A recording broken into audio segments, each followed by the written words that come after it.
Ketakutan media Israel akan jumlah batalion yang aktif di tepi barat.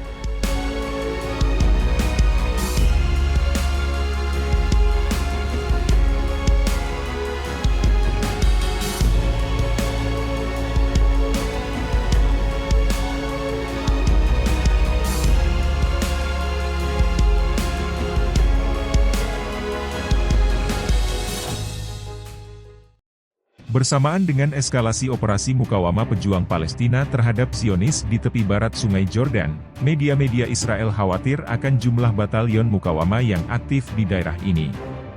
Sementara itu, berbagai faksi mukawamah Palestina di hari keempat serangan militer Zionis ke tepi barat tengah berjuang, dan berhasil memberi pukulan telak terhadap penjajah Zionis. Berbagai sumber Zionis mengisyaratkan fakta mengkhawatirkan atas jumlah kelompok mukawamah yang aktif berjuang di tepi barat.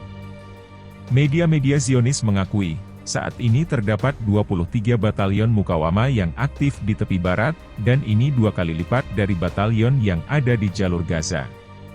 Sekaitan dengan ini, Batalion Syuhada Al-Aqsa, Batalion Quds dan Batalion Al-Mujahidin di Jenin mengumumkan bahwa mereka tengah sibuk melawan militer Zionis di sejumlah poros konflik, dan menarget tentara Zionis dengan paket bahan peledak dan senjata.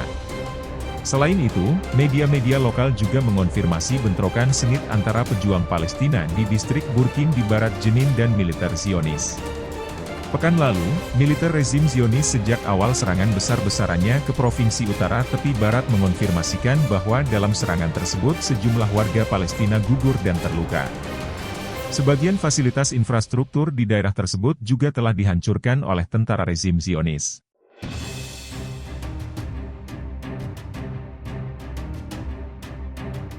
Mencekam Brigade Al-Qassam meledakan 10 bom pada kendaraan Zionis. Brigade Al-Qassam mengumumkan, Kamis malam, 29/8, para pejuangnya berhasil meledakkan bom ke beberapa kendaraan militer Zionis yang hendak memasuki kamp Jenin dan kota Tulkarem di tepi barat bagian utara. Al-Qassam mengatakan, para pejuangnya bentrok dengan pasukan Zionis yang hendak menembus Jenin dan Tulkarem, di tepi barat, dengan peluru dan alat peledak.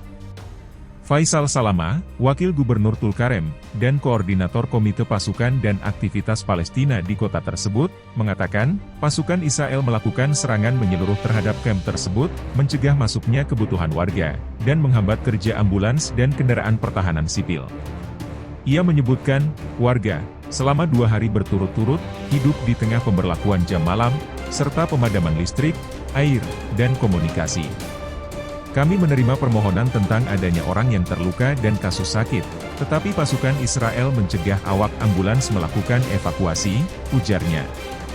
Dia menambahkan, pasukan Israel menyerbu rumah-rumah warga Palestina dengan meledakkan pintu dan tembok, serta melakukan penangkapan dan penyelidikan lapangan di tengah pelecehan, pemukulan dan penghinaan.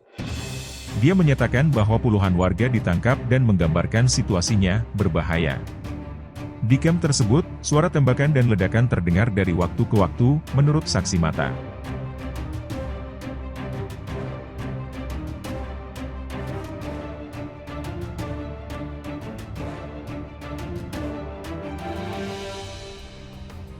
Gempar Iran disebut sudah buat lingkaran api di sekeliling Israel, ini tujuannya. Jurnalis Israel bernama Oded Yaron menyebut Iran telah membuat lingkaran api di sekitar Israel. Lingkaran api yang mengelilingi Israel itu ialah Hizbullah di Lebanon, Houthi di Yaman, Hamas di Gaza, milisi di Suriah dan Irak, dan lainnya yang merupakan sekutu Iran.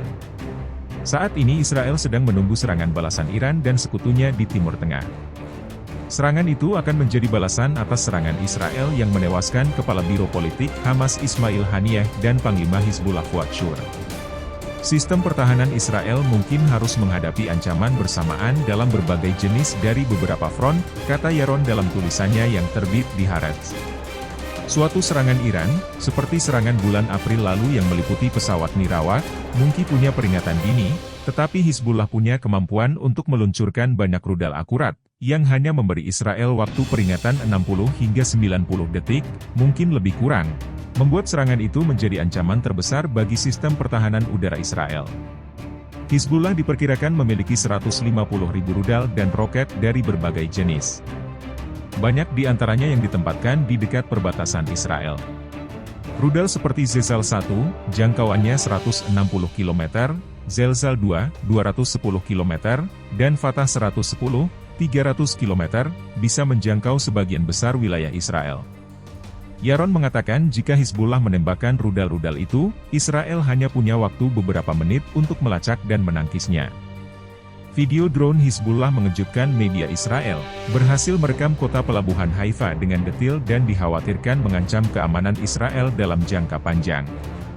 Hizbullah mempublikasikan rekaman video berdurasi 9,5 menit tersebut hari Selasa, 18 Juni 2024. Video drone Hizbullah mengejutkan media Israel, berhasil merekam kota pelabuhan Haifa dengan detil dan dikhawatirkan mengancam keamanan Israel dalam jangka panjang. Hizbullah mempublikasikan rekaman video berdurasi 9,5 menit tersebut hari Selasa, 18 Juni 2024. Al-Mayadin. Hizbullah juga memiliki banyak pesawat nirawak. Senjata itu lebih akurat meskipun hanya bisa membawa bom berukuran lebih kecil. Salah satunya berjenis Shahed 129 yang bisa menjangkau seluruh wilayah Israel. Sejak perang di jalur Gaza meletus, Israel kesusahan menangkis pesawat itu. Sementara itu, Iran memiliki sejumlah senjata yang tidak dipunyai sekutunya di Timur Tengah. Sebagian besar senjata itu sudah digunakan dalam serangan pada bulan April lalu. Drone Shahed 12 dan Shahed 136 milik Iran memiliki jangkauan hingga lebih dari 2000 mil. Kedua drone ini memiliki kecepatan di bawah 200 km per jam sehingga bisa dilacak dan ditangkis beberapa jam sebelum mencapai Israel. Sekutu Iran lainnya, yakni Houthi di Yaman, memiliki rudal balistik seperti Haidar dan Tufan. Meski Hizbullah adalah ancaman terbesar, gabungan ancaman-ancaman itu, terutama jika dilancarkan secara bersama-sama untuk melawan Israel, akan menjadi tantangan besar bagi sistem pertahanan Israel, kata Yaron.